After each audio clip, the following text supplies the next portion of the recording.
Hello, and welcome back to the Life with Grief podcast, and welcome to day 3 of the 5 days of holiday grief. Today, we are digging into how to handle grief triggers and anxiety around the holidays. And I just want to preface this by saying I feel like this is actually a bigger conversation than I can sort of even fit in this mini-sode here. So, a couple things. Number one, I actually have an entire episode around grief triggers by itself, holiday grief or not. So go check that out. That's episode 15 if you feel like you need more help sort of coping with and navigating grief triggers overall. So this is just very high level. I'm just going to kind of acknowledge it and give you some tips here today just to be able to cope with this a little better. But more on this podcast to come on that. There's even some guests that I spoke with recently that are going to be on the podcast that have a lot of vulnerability around their anxiety and things like that. So stay tuned. I just want to acknowledge that, give some context there, put that out there before we sort of dig in. But today we are diving into a topic that hits close to home for a lot of us, I think, and that's not only holiday grief overall, right? That's what these 5 days are about, but triggers around this holiday season specifically. And for those of us who have lost someone, a loved one, as I've mentioned the last couple of days, the holiday season can feel like you are just walking through a minefield of memories and traditions and ultimately triggers. So if you find yourself just dreading this upcoming season, or you're in the season now, depending when you're listening to this, or are struggling with the unexpected waves of sadness, know that you are not alone. It is completely valid to feel this way. It makes sense that you're feeling this way because there is such a pressure to feel happy and grateful and joyful and merry and bright and, all of these things from friends and family around us and society. And we have advertisements and messaging and everything. So by the way, if you want to hear more on that conversation, tune into yesterday's day 2 on that and how to navigate that. But I really want to focus today on just navigating those grief holiday triggers a little bit and finding ways to handle them with compassion and compassion for yourself. So again, shorty episode today, but let's start with just talking about what these holiday triggers even are. And really essentially, like any trigger, holiday or not, it's just anything that reminds you of your loved one and the fact that they are no longer here.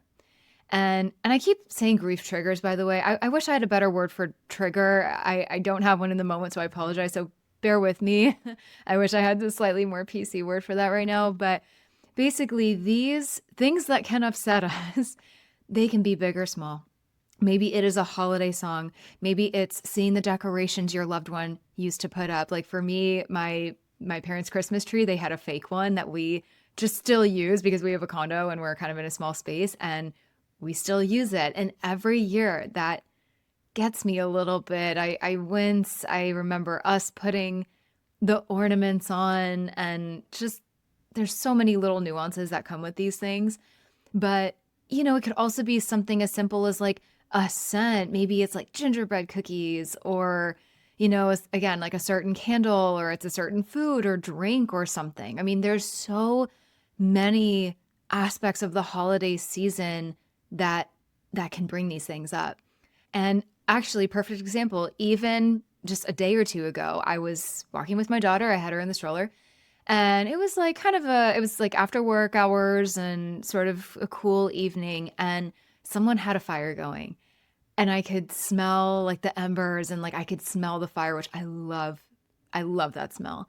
But for me, whenever I like smell fire, that evokes my childhood for me. It takes me back to growing up on the East Coast and experiencing winter there. And it is so cozy and it's so homey to me. But now I'm trying to reassociate new memories with that. And like I said, I have my daughter now. There's still a comfort and happiness there, but there is absolutely a void, I feel, experiencing a scent like that and not having my parents around too. So it's just incredible where these things can come up, and it can come up in the grocery store when we're shopping for holiday foods. I mean, really, it's limitless, unfortunately. And so I just want to call that out. Like, that's hard enough. But especially during the holiday season, everything seems to be amplified. It is a time that is associated with family gatherings, like I said earlier, joy, togetherness. And when you're grieving, it can just feel like a glaring reminder of what or who is missing from your holiday season. And this pressure to be cheerful can feel so suffocating. We talked about that in the last couple of days, so I won't harp on that. But it's especially suffocating feeling if you are just doing your best to just get through the day. If getting up is a chore for you, if going to work is all you can muster, and it's like the last thing we need are these triggers on top of it, right? And the especially unfortunate thing about loss is that, as you probably know if you're listening to this podcast, it does not care about your calendar. It does not care what you have on the books. It doesn't care what day, time it is, nothing. It will put itself on your calendar and it will just simply not go away. And just because it's been months, maybe years, maybe decades since your loss occurred, it doesn't mean that you can't be hit with waves of sadness. And again, I mean, that my East Coast childhood I was talking about, I haven't lived there since I was 10. So there's no time limit on how these triggers and things can evoke memories and emotions for us. The holidays bring back those memories and emotions that you had thought you had already worked through too. So let's say you feel like you're doing really well, but that's why this holiday grief season, I feel like, is such an important thing to call out, because let's say we were having like a really good year and we were doing pretty well and you felt maybe good going into this season. And now all of a sudden you're here and things are hitting you left and right. And it can make us kind of panicky because we're like, I thought I was good. I thought I had coped with this. I thought maybe you hadn't like moved on, but like you were doing a little bit better than you are now. That's okay. I'm going to say this a million times. You've probably heard this. I hope you've heard this. Grief is not a linear process. It is a winding road. It's got bumps, it's got curves, it's got all the things. So we have to make space for that. So that being said, what can we do to prepare ourselves for these inevitable triggers? For this shorty episode, here are just some very, very high level things to keep in mind and just maybe put into practice this season. Number one, I've said this in the last couple episodes, but it's worth saying here because I really feel like this is like coping tool number one. Acknowledge your feelings. It is okay if you are not feeling in the holiday spirit. You cannot, and I encourage you not to, force yourself to be cheerful just because everyone seems to be or is like forcing that on you. That can, in a lot of instances, actually make us feel worse and sort of make the coping process a little more difficult. So allow yourself to feel whatever comes up. Sometimes just acknowledging this is a difficult moment. I am here. This is not a good moment I'm having right now. I'm really struggling. Okay, let me take a deep breath. Let me work through this. Let me acknowledge it. That is a beautiful step to just witness our grief, give ourselves a moment, gain our composure, and work through that moment. And pretty soon you might have a moment of joy that comes in. You might have a moment of gratitude that comes in. It's like anything else in life. We might have a moment of frustration over, I don't know, something a friend did or said, right? Like that could come up at any moment. And then 20 minutes later, you could be laughing about something else. Grief is very much that. It's kind of on steroids, right? It's just, it's intensified in a lot of ways. So another thing I want you to keep in mind, and I've talked about this a little before in the other episodes too, is setting those boundaries. It is perfectly okay to say no to certain gatherings or traditions, even if you are not up for them. Let's say there is a tradition or something that you do or a drink that you have or a dish that you make or something that maybe just feels too triggering, but Maybe there's something about it that like reminds you of your loved one. So you're kind of having this push-pull of like, do I make this? Do I have this? Do I honor them in this way? Or is this just simply too painful for me right now? God willing, we have another holiday season the next year. You could always do it later. It doesn't have to be the holiday season to make that special dish or whatever. I mean, there's sort of no rules to grief and to grieving, right? So give yourself that permission to opt out. You do not owe anyone an explanation for prioritizing your mental health. And hopefully those around you want you taking care of your mental health too. So last thing here, I always try and encourage is just like having a plan B. So these triggers, obviously they can pop up unexpectedly.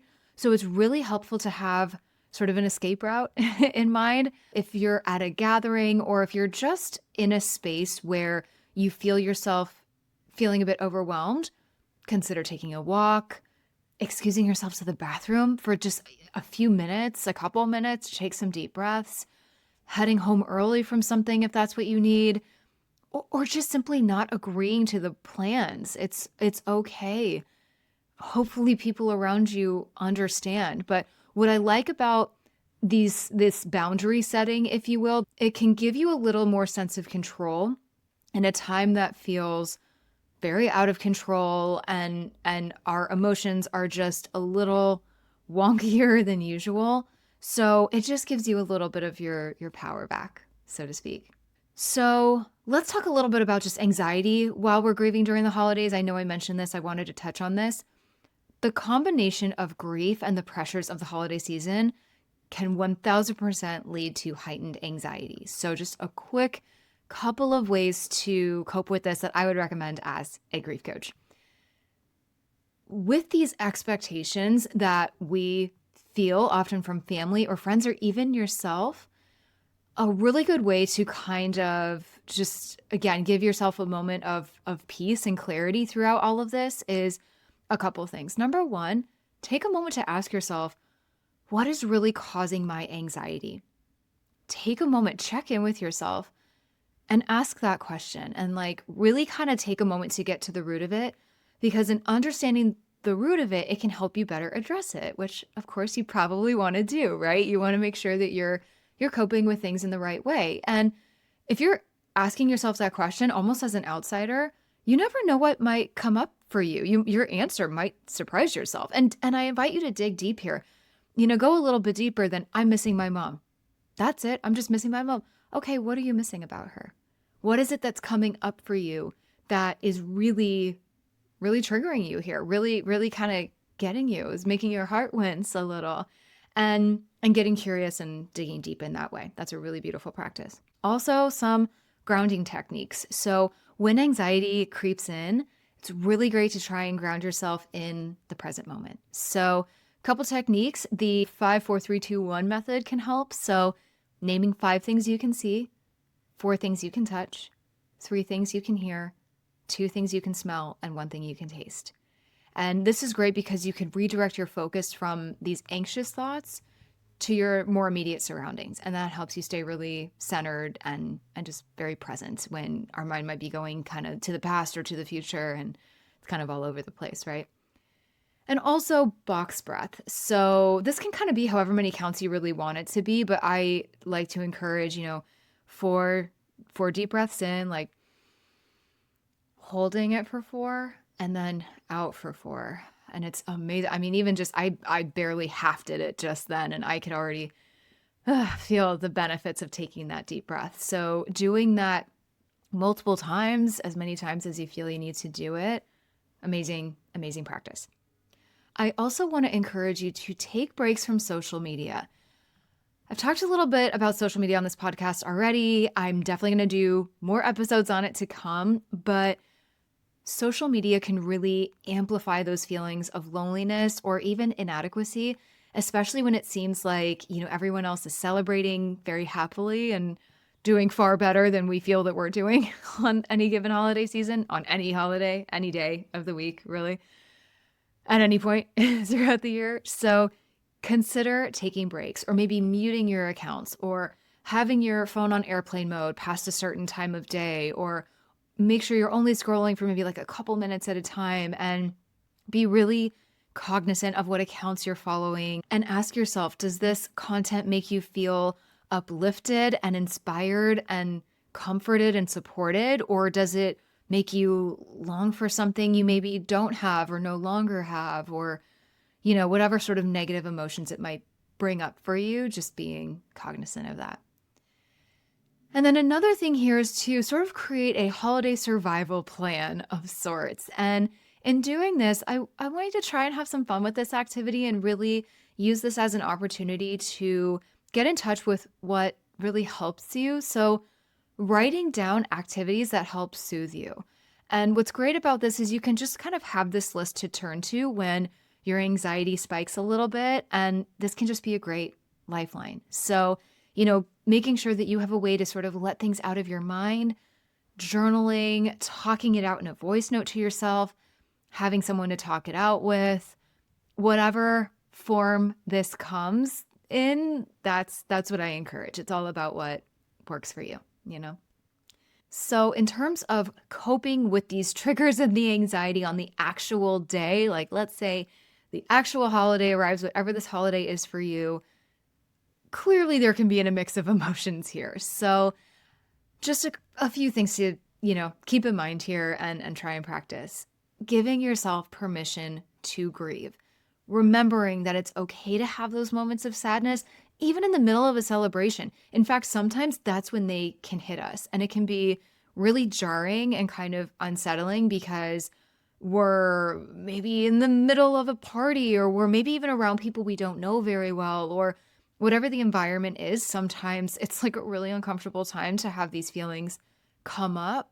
But I want to encourage you, if you need to let it out, have a moment to cry, let yourself cry. If you need to excuse yourself, whatever you need to do to work through that moment. Again, I bring up breath work again. That's a really powerful tool when we sort of can't lose it.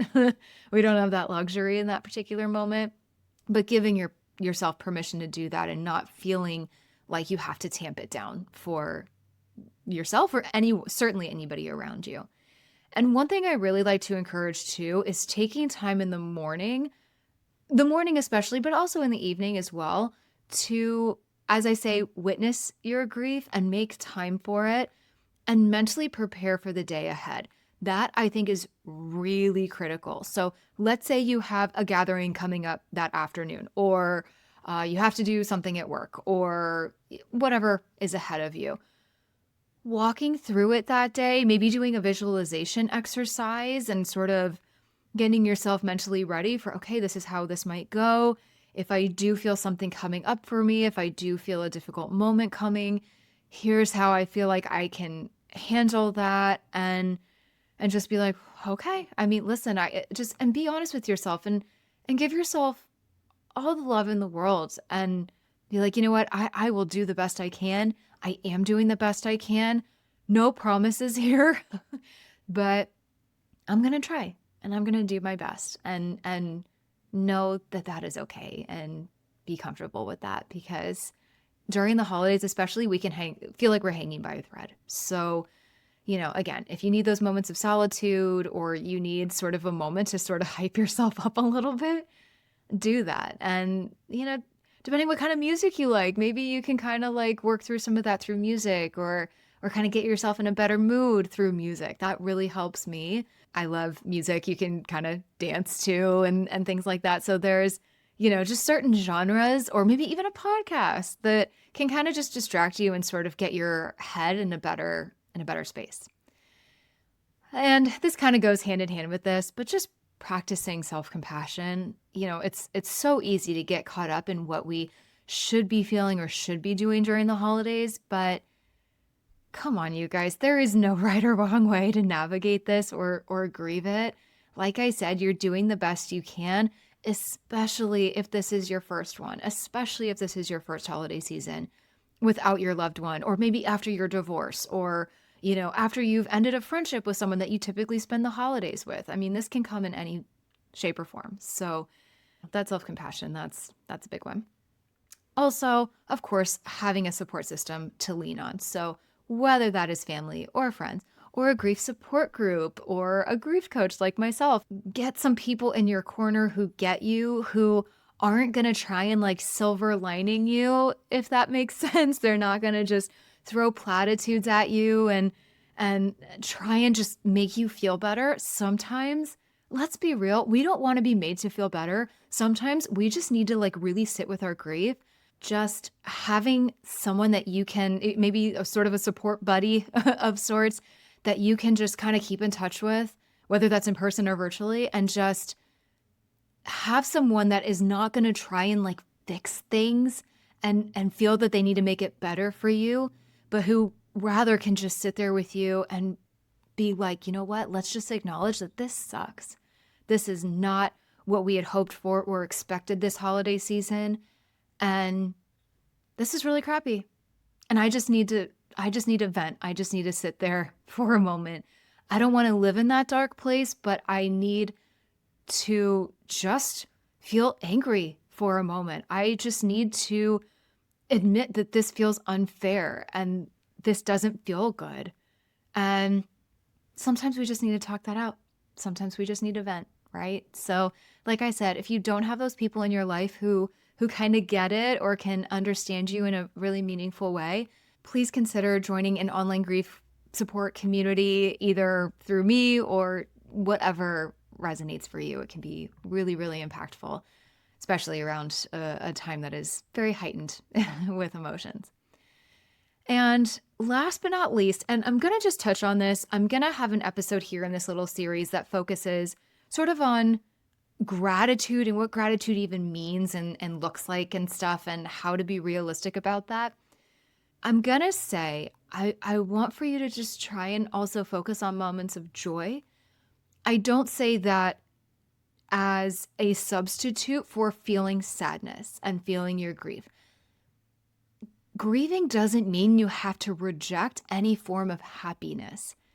It is okay to let those moments of joy find you, even if they're fleeting, right? So maybe it's watching a funny holiday movie. Maybe it is doing an activity with family or friends, like a puzzle or something, charades, I don't know. Maybe it's enjoying a cup of tea or a cup of eggnog. I'm a big eggnog girl. Me and my dad, big eggnog people. And just kind of relishing in that moment a little bit. And that being said, when it comes to like food or drink, you know, I know certain dishes or certain drinks or whatever can kind of be a bit triggering and make us miss our loved ones even more. But let's say you are just faced with it. Let's say it's stuffing, right? It's something that was a big one for me and my parents and me and my dad especially. You can't, for Thanksgiving especially, it's hard for us to get around stuffing. It's a big part of a lot of our holiday.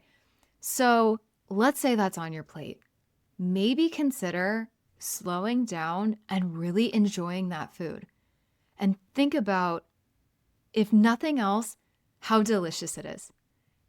And that you are alive and that you are here.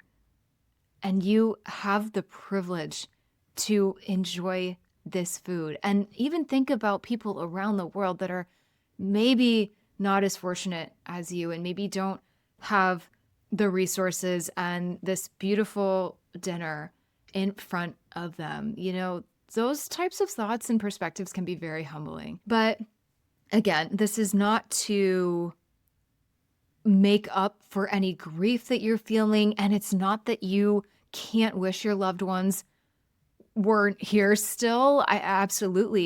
We do. That's not going to just miraculously go away. But just allowing these little pleasures into your life without guilt, I think is just so important. And it can really just kind of change the way that we experience the holiday season. So just something to keep in mind. Just keep it in your back pocket. All right. For now, let the joy come if it does. But listen, no pressure. If you're listening to this podcast and you are approaching a very difficult holiday season ahead, I feel you. My heart goes out to you. I know joy and merriment and laughter can feel very far away right now. So just some final thoughts. If there's one thing I want you to take away from today's episode specifically, there's a few things. It's For sure, grief does not take a break around the holidays. In fact, it can be, like I said, amplified. But there are ways to cope. And I really hope kind of just a few of the things that we've covered today has been helpful for you, whether you put these things into practice or not. Even sometimes just hearing them can be helpful. You don't have to push your feelings aside or pretend that everything is fine. You simply don't. Unfortunately, sometimes we have to put on a brave face and we have to be merry for other people. Parents especially, I'm looking at you, like wanting to make it a really special time for children or your child if you have one. And again, just give yourself the space to feel whatever comes up and know that it's okay to pivot and change how you approach the holidays to protect your heart. So thank you so much for joining me today. Again, if you are struggling, please remember you are not alone. This community is here to help support you.